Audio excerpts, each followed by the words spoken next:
Lumikas na ang libu-libong pamilya mula sa Northern Luzon sa gitna po ng pagragasa ng bagyong Marceron.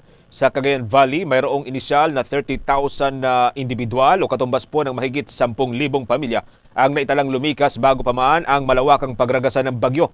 Tuloy-tuloy pa itong nadagdagan habang nagpapatuloy ang hagupit ng bagyong Marce na kinailangan nang nagsagawa ng mga forced evacuation lalo na sa mga lugar na malapit sa mga karagatan. Diyan naman sa Ilocos Norte na sakop ng Ilocos Region, ang katabing probinsya ng Cagayan Province, mahigit 180 na pamilya rin ang inisyal na lumikas o 1,000 pamilya rin ang inisyal na lumikas mula sa mga high-risk area. Tuloy-tuloy din ang monitoring ng mga lokal na pamahalaan para sa karagdagan pang paglikas ng mga residente. Sa Cordillera Administrative Region, sunod-sunod na rin ang rescue at evacuation operation na isinasagawa ng mga rescuers sa kasagsagan pa rin ng pananalasa ng bagyo.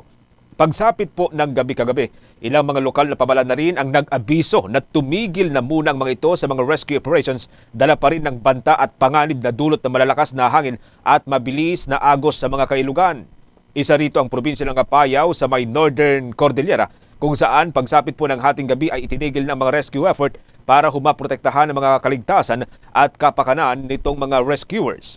Sa mga bayan po ng Apari, Santa Ana, Bugay at iba pang coastal town ng Cagayan na nasa dulong bahagi po ng mainland Luzon, itinigil na rin ang rescue operations dahil yan sa zero visibility dahil pa rin sa bagsik ng bagyo. Sa kasalukuyan mga kabombo, tuloy-tuloy na nagbabanta ang bagyong Marce sa malaking bahagi ng Northern Luzon.